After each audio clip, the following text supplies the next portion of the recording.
right, we'll do that.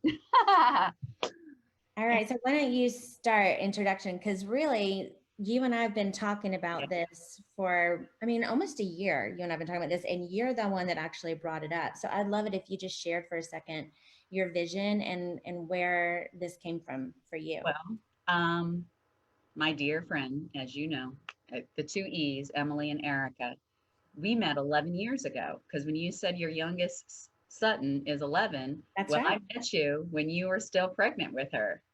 That's And right. just life directions, we weren't able to get totally integrated into friendship at that time.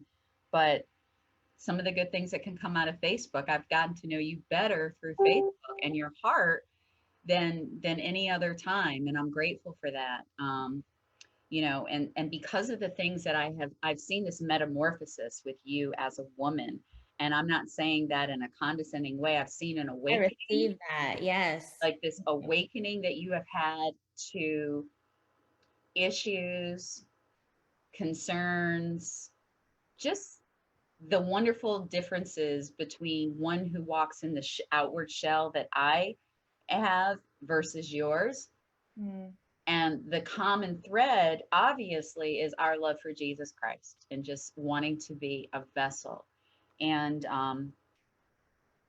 I think what really drew me to really reading your post and hearing your heart was that I have to say it is a, a rare occasion when I hear somebody say, help me to understand what you walk through in these circumstances, to truly say, let me walk in your shoes. And I sense the sincerity of the things that you were posting as a revelation to you and trying to get people's thoughts on how they felt.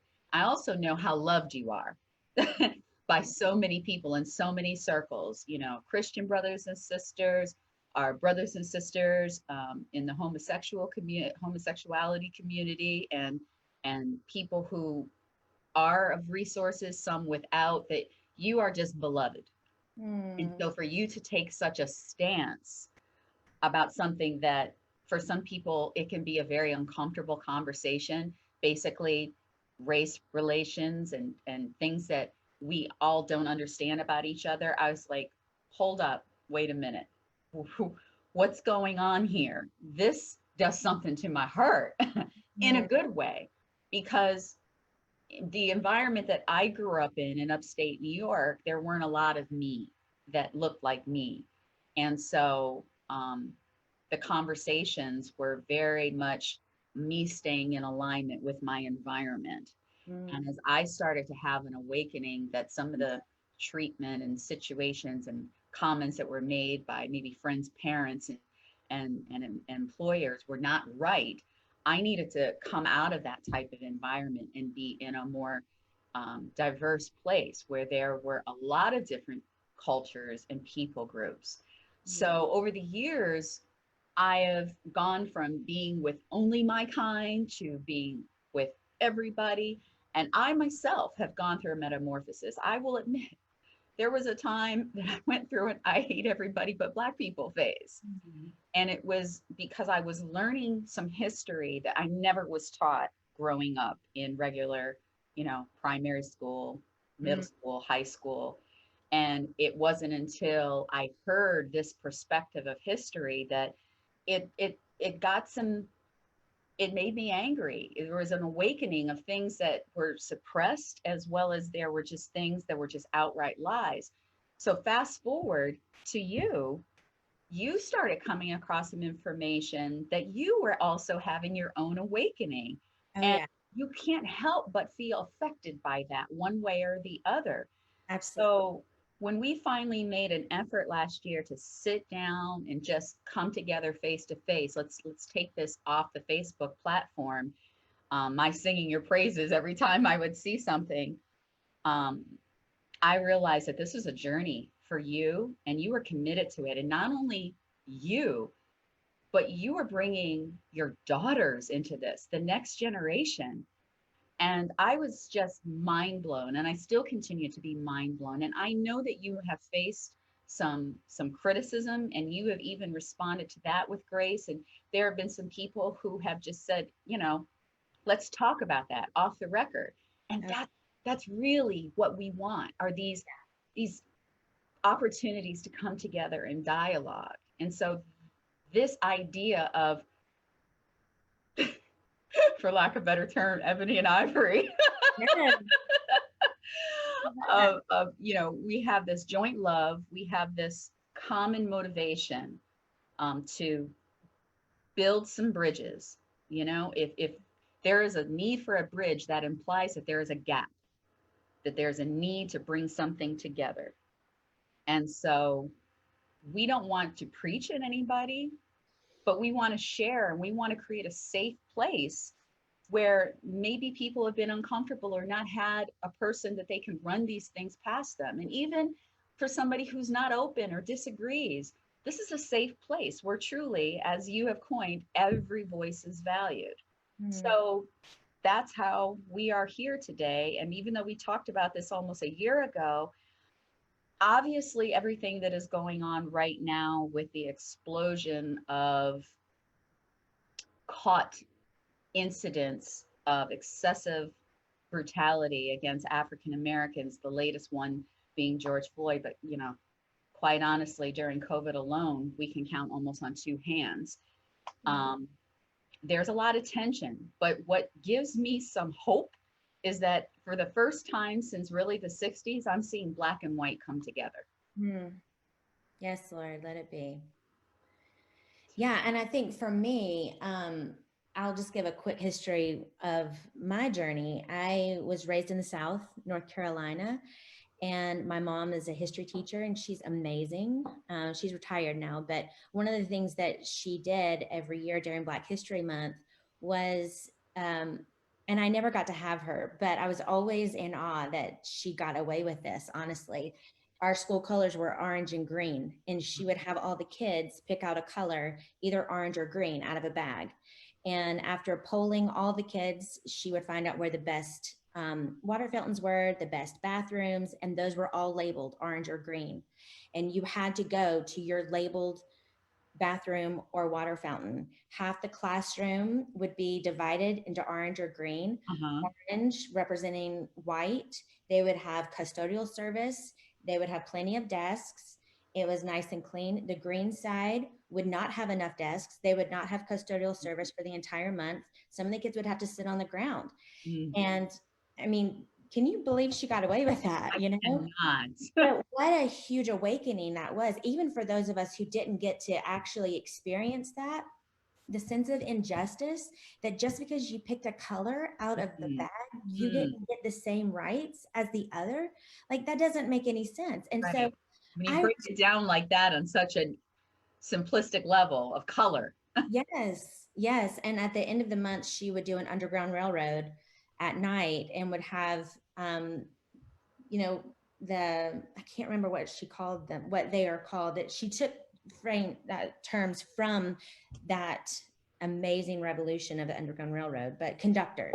She would have conductors take a group from one section to another, trying to avoid bounty hunters. And at each location, there would be a poetry reading by one of the Black mothers, or there would be a storytelling in another, and like, just such amazing experiences. So I really felt, and I had Black friends in my school, and it was still the minority. It still was the majority white students, for sure.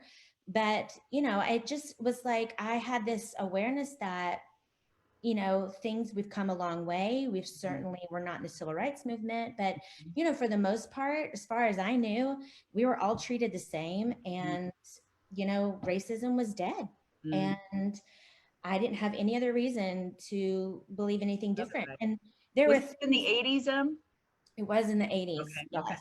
80s and 90s, early 90s. I graduated from high school in 94. So 80s and early 90s. But, as I look back, so my family built in the middle of 55 acres, and all of our neighbors were Black. But, I knew, and I remember as a little girl saying, Black babies are so beautiful. And my dad saying to me, you better not ever have one. And just like, getting nothing else was said. Right. That's it. And there was a man who was always helping my dad, Mr. Joe, and Hmm. he was a very respected Black man in the community, and just such a high work ethic and amazing. But, I just remember looking back, Hmm. he would never come in the house. Mm. And my dad was Mr. Brown, but Mm. he was Mr. Joe. Hmm. And He was a landowner or he worked for your dad? no, he was a landowner. He was just a Oh, neighbor. wow. He Wow. was a neighbor. And so, yeah, I mean, those were just the little things that I look back on and I'm like, you know what? That's not okay. Right. That's not right that he didn't feel welcome to come in our home. That's not his fault. Yeah. There was an environment created that he did not feel safe. And just that his last name was Brown. We should have been calling him Mr. Brown. Calling him Mr. Joe. He was Mr. Wow. Brown. You know what I mean? So just those little things. And it wasn't until my husband Gavin and I met in college, still pretty white, uh, friends, white environment. We went to school at App State, pretty white campuses. We moved to Boston for seminary. And I remember my first taxi ride, and the taxi driver came out with this really nasty, racist slur. And Right. I remember just being floored because I thought in the North, no one was racist. I thought that was not a North thing. Uh-huh. That was a Southern thing. And Right. I had never heard anyone say the things that he had just said out of his mouth so nonchalantly, thinking that he had an audience that would understand Would what he was. would agree. Exactly. Right. And so that was a huge eye opener. But really, all of that kind of still lay dormant, as those are the exceptions. Right. This is racism is over, and white privilege isn't a thing. Um, Mm. we're all the playing field is leveled. Right.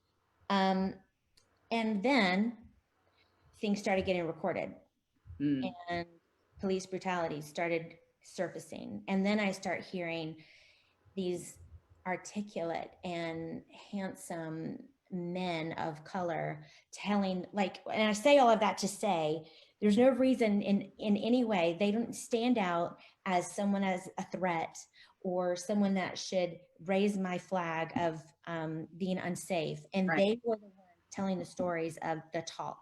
Right. The And talk. for white families, the talk is the birds and the bees. I never heard of anything other being referred to other than the birds and the bees with the talk. Right. And I started learning, and we were also in the process of adopting two little boys from Haiti. I remember that. Um, and unfortunately, it seems like that door is maybe closed, at least for now. But, that started opening my eyes in a big way too. Yeah.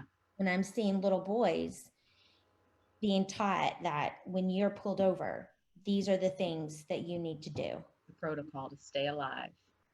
I mean, it just floored me. And I remember posting a statement about almost 4 years ago where I said, "Hey, church, your privilege is showing." I remember that. Woo! I remember you posted that. I got in big trouble for that. Yeah.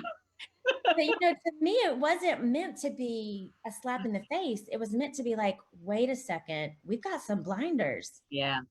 It was for me. When I read that statement, it was a moment of epiphany. It Mm-hmm. was like, wait a second, my privilege is showing. What does that mean? As I'm talking with people and they're like, I don't really vote on that because it doesn't affect me. It doesn't The affect. privilege is showing. Right. It doesn't really concern me. So I'm just, what's the big deal? Your privilege is showing, Mm. And so I had to start taking a look at myself. Where's my privilege showing? Where Mm. is it that I'm so disconnected Mm-hmm. because of my privilege? And I started using the word ignorant. And I really, and I know you and I are both in this together on the desire for that word to no longer be a dirty word. Right.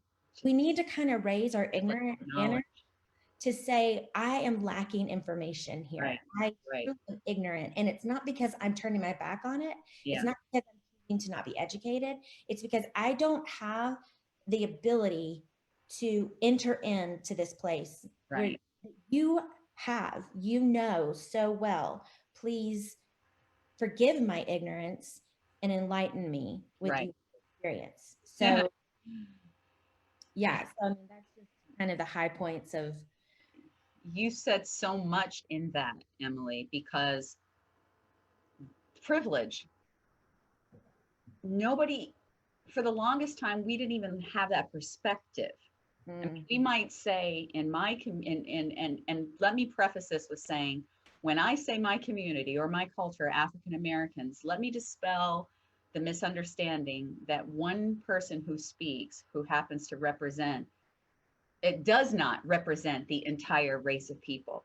I am clearly speaking my opinion, my experience. Now, there are some generalities that a lot of African Americans can speak to, but I absolutely do not represent the one voice as, here's my African American. So that being said, we could speak of the fact that we've walked in and knowing that society considers there to be, well, part of population feels that they are superior. So we might say, supremacy. That's kind of how that's developed. We are the higher supreme beings, and therefore we lift up our supremacy. And I can imagine, to even you, before you had your journey of awakening, you never would have subscribed to anything that supported supremacy, because it absolutely has a negative connotation as it is. Sure. But when you break it down and take off a piece of that and go, what is involved in supremacy? Privilege.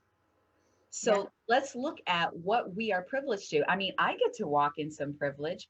The fact that I have a better experience living as a Black woman in America than I might in another country. I'm privileged.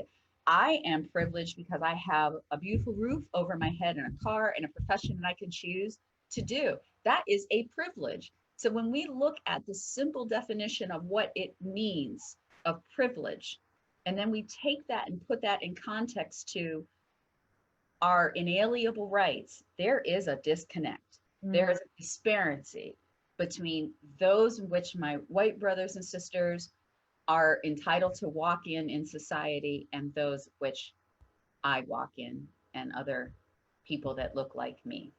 Yeah. So the fact that you had the boldness, dare I say the audacity, to say, that's your white privilege talking, or that's your privilege talking, I can imagine that stirred up a lot of anger, because it sounded like to them maybe, well, you're poking fun at me, but also it causes you to think. So then you started putting out poignant, thought-provoking scenarios to go, okay, let me not assign a label to this. Let's just ask the question.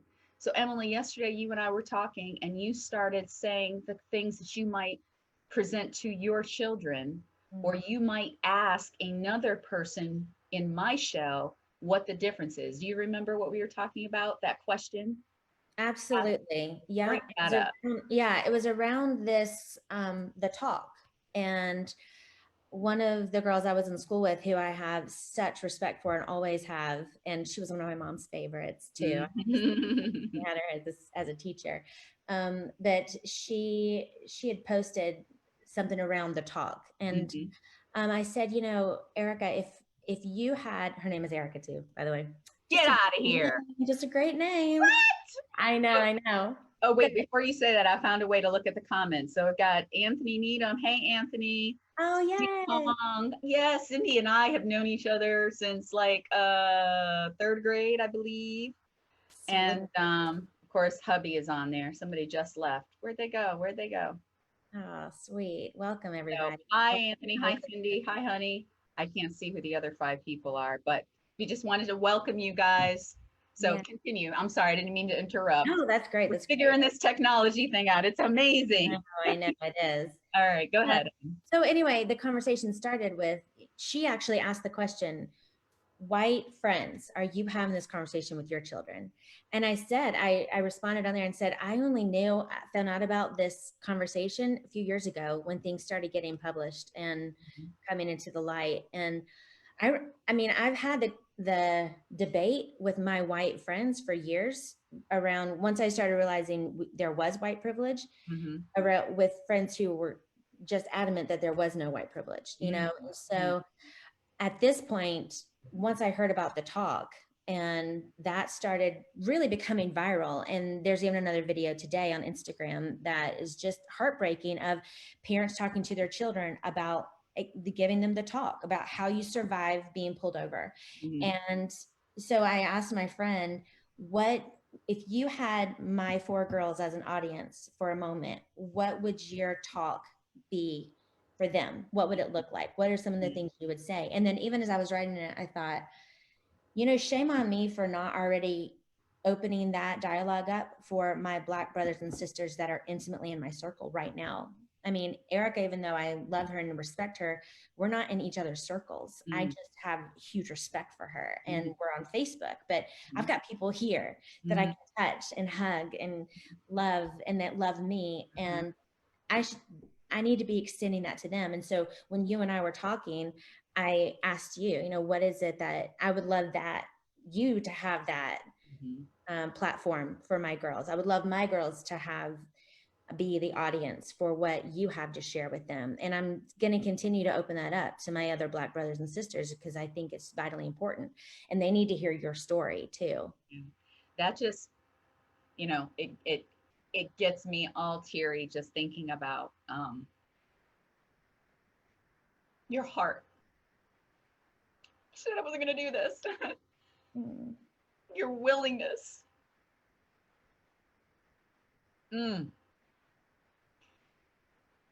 In no way would I say shame on you, Emily, because again, you have to have an awareness, an epiphany, a perspective shift in order, or an introduction of another perspective, to know that there need to be that dialogue or that question asked.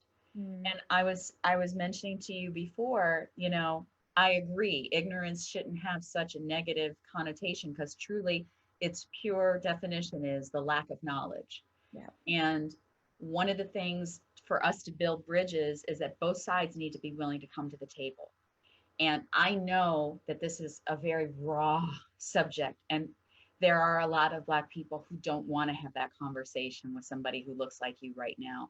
I know that there are a lot of Black people who feel like it's on you. You guys did it. You make it. If you're having this awareness out, you make it work. It's all in, and that is not the case. That's not the way there could be true healing and mending and dialogue from God's perspective, and even from a social injustice perspective. There has to be a meeting of the minds. There has to be a willingness. There has to be a vulnerability. And when somebody who hasn't looked like me says something that everybody, how dare they say that? It sounds so stupid and ignorant. Well, yeah, if you have grown up in a place where you did not have to interact with Black people or any other culture, you didn't have to live around them, you didn't have to work around them, it's not your fault that you don't know.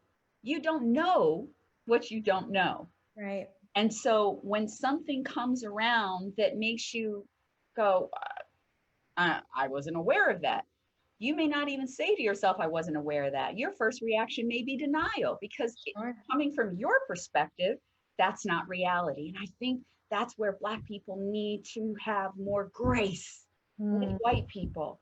They, you know, there's ignorance for lack of knowing, and walking from a perspective that only you can speak to because you haven't known. And then there's hatred and maliciousness. Sure. One can tell when somebody is just being foul and full of hatred versus, I just didn't know.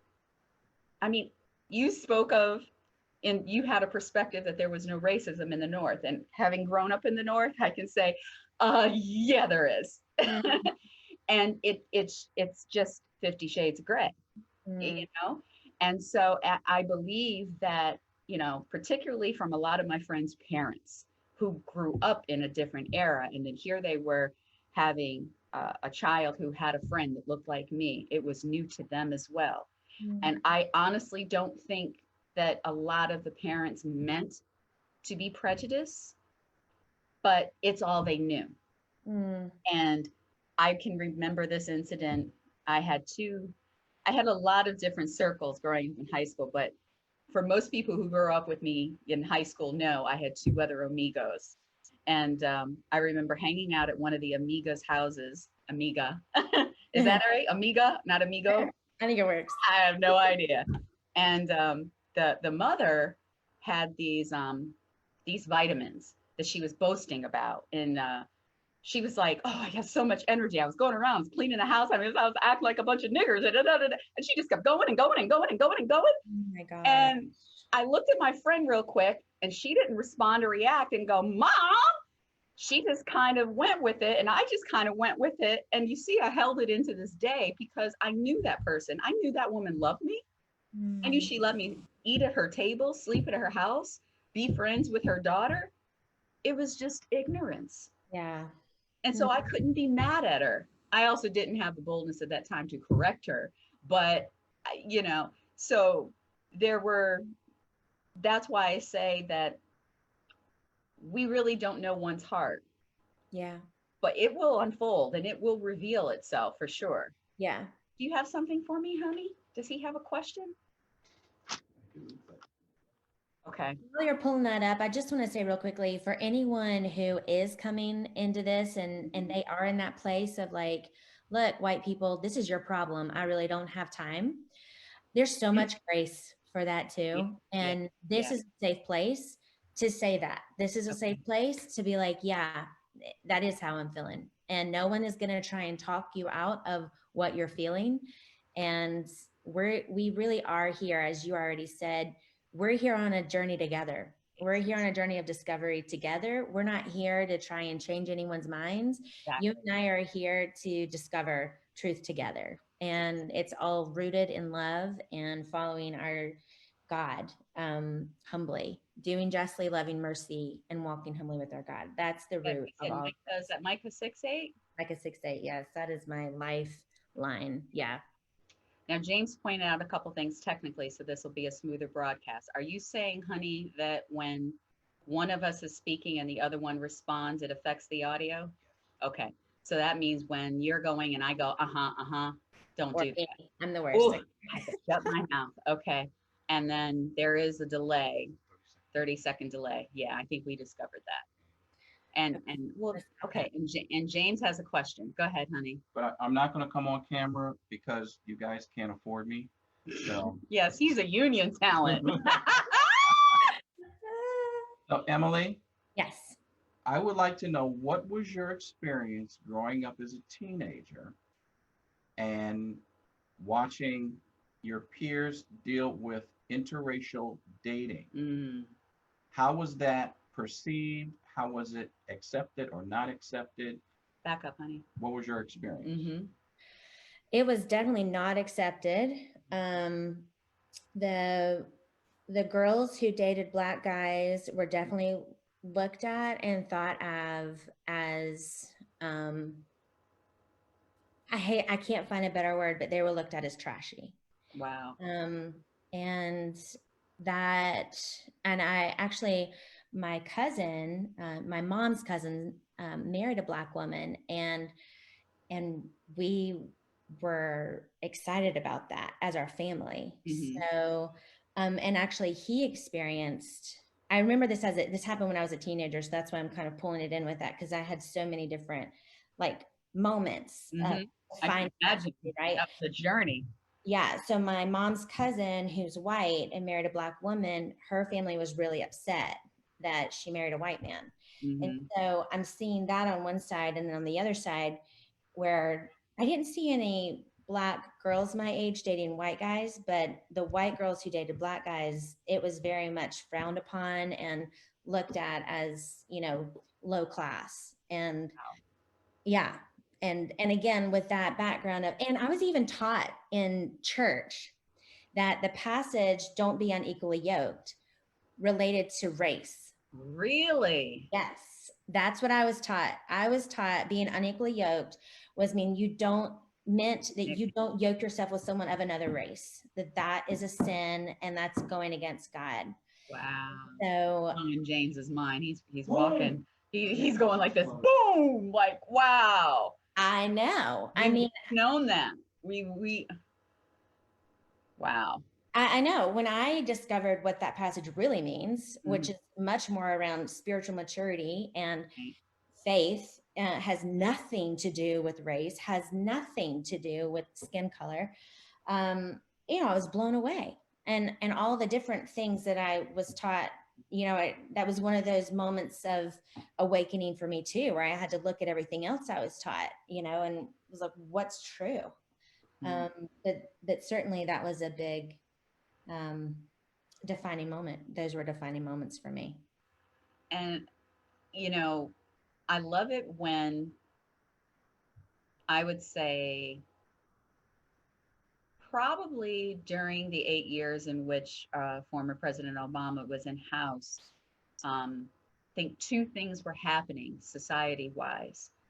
You had a, you had a lot of white people who felt now comfortable and able to approach Black people with the questions that they may have had all their lives, or hear something and go, I don't understand what that means. And that was a beautiful thing. And then, Mm. of course, there were so many people who were so angered by it, that there was just this increase in molting tension and anger that was like literally in a pressure cooker, just waiting to be released and just finally exploding with the aftermath of post 2012, after the last election we had. um, but I would have to say that I've had some interesting conversations with some of my friends, even growing up with, that display to me how much they celebrated me or the things they knew surrounding my life that they absolutely didn't feel comfortable celebrating when we were in the setting of where we grew up. Hmm. And it was like, even boys, boys that I might have had a crush on, white boys, now as an adult, go, I always thought you were so beautiful, but they Hmm. can never say that. Yeah. They can never show that. And so there was a awakening of, I feel safe. And Mm. so now again we have colliding perspectives, and certainly a boldness of hatred that has just surfaced. It's always been there, but there's a permission to be that way and a celebration to be that way. But I see God shaking things up, and not as a result of some political decisions that have been made, but you and I know as Christians who walk in the Lord that judgment starts with us first. And if things are ugly in our hearts and in the places that profess Jesus as Lord, um, there's some things that have to be exposed and rooted out. And there's a lot that is rooted deeply, that is very ungodly, that has to be, um, it's being exposed, but then we have to look at it in the mirror. And I would say for myself, um, the church that I attend now is built on the tenets of multiple people groups and cultures. And we are not just saying it to say, we're a multicultural group. I mean, we celebrate, we sing in different languages. We have, we celebrate different cultures and countries, not just one time in a year, calling it its particular month. It's a beautiful, beautiful representation of how I believe heaven would, really looks. And I know it just feeds God's heart with joy.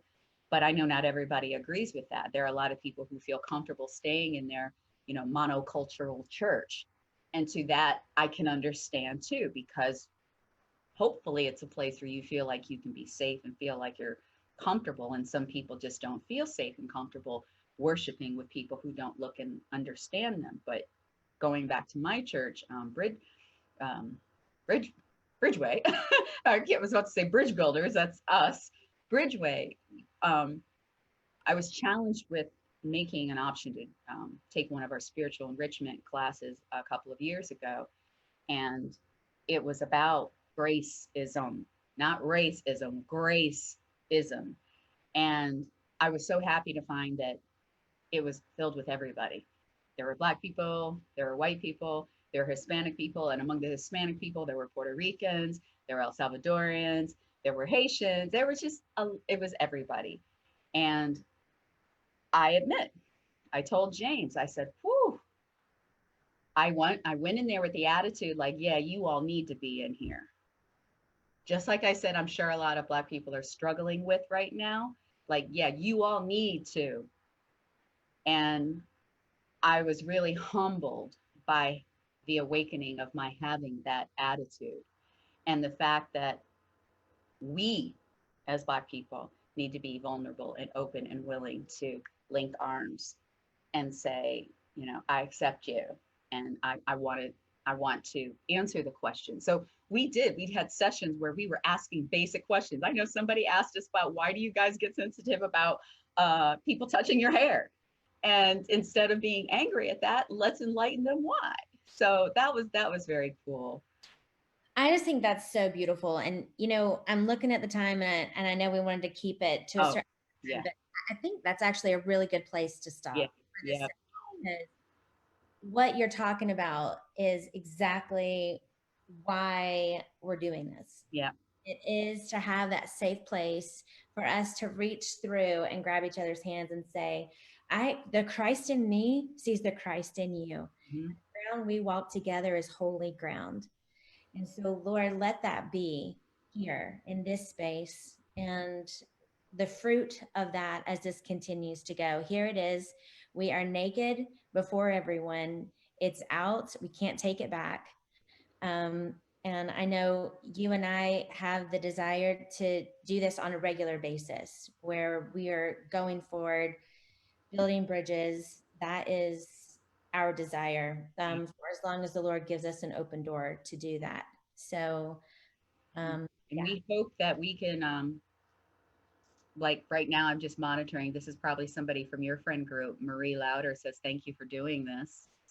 So we definitely don't want you all to feel that you're being spoken at and can't get, you know, a piece of action of speaking into this. So using this forum, posting your comments and questions, we'll be able to look at it and bring you into it.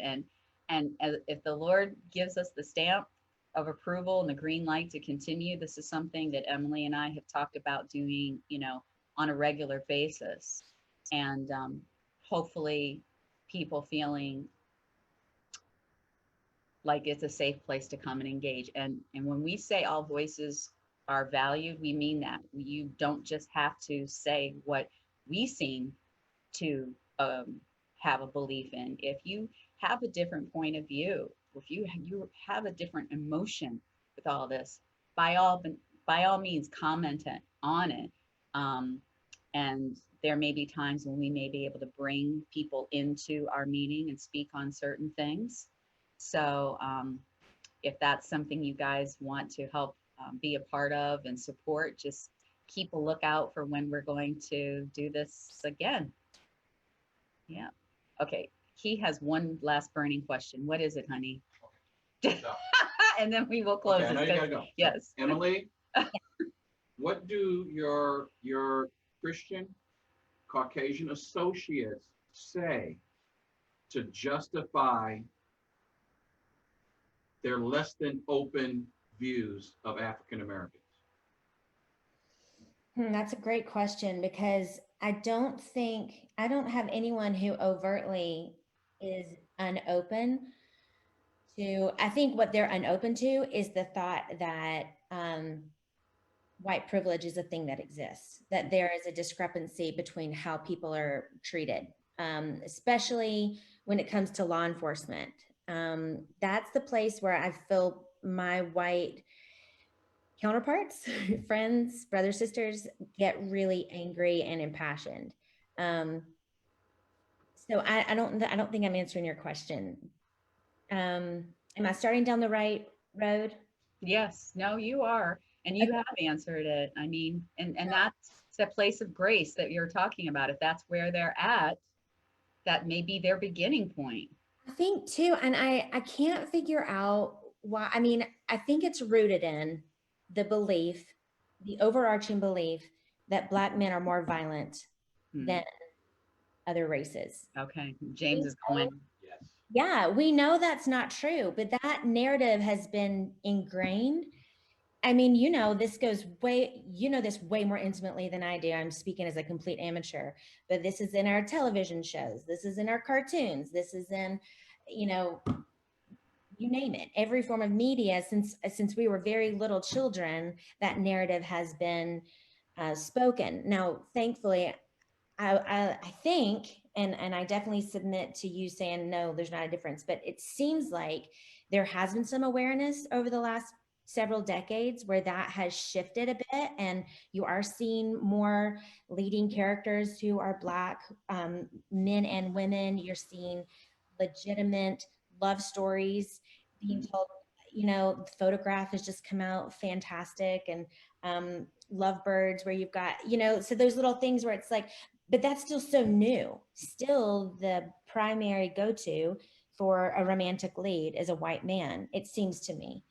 And so learning how to change the narrative of, when I see a Black man, I don't need to feel threatened, Mm. is at the core of all of this. And so you first have to acknowledge that that's even happening. And because we innately know that is wrong, it doesn't change the fact that that's still the knee-jerk go-to. We saw that in New York with the dog leash, you know, Christian Cooper. So I don't know. I feel like I'm probably rambling now, but No, that was a very sincere and well thought out and point spot on. I mean, I couldn't have given a more an answer that was more in perspective and in alignment. So, I mean, it shows again, Emily, your heart. You keep making me do this, girl. Your heart and your intentionality is so appreciated. I love you, sister. I love you so much. Thank you. Thank you for your grace for me. Thank you for walking alongside me in this and loving me so deeply and beautifully. I value it. I value you. I value it too. Let's see. Rosalind Gaines loves this conversation. So yeah, your friends are chiming in. We will do this, guys. Emily, I want to thank you for the time, and we went over. I want you to end up having a amazing rest of the day. And thank you, husband, for checking in and giving your input. And friends, we will be doing another one. So be on the lookout. We'll post it as, you know, an event that's coming, so you know you can chime in. And even if you want to send us questions in advance, you know, friends of Emily, go ahead and DM her. Friends of mine, you have questions or comments, go ahead and DM them, and we can bring them up in our next discussion of Building Bridges Where Every Voice is Valued with Emily and Eryca. Love you, sis. Thank you. All right. Have a blessed one. You too. Bye. I'm out of this, right? I'm hitting end now. Bye.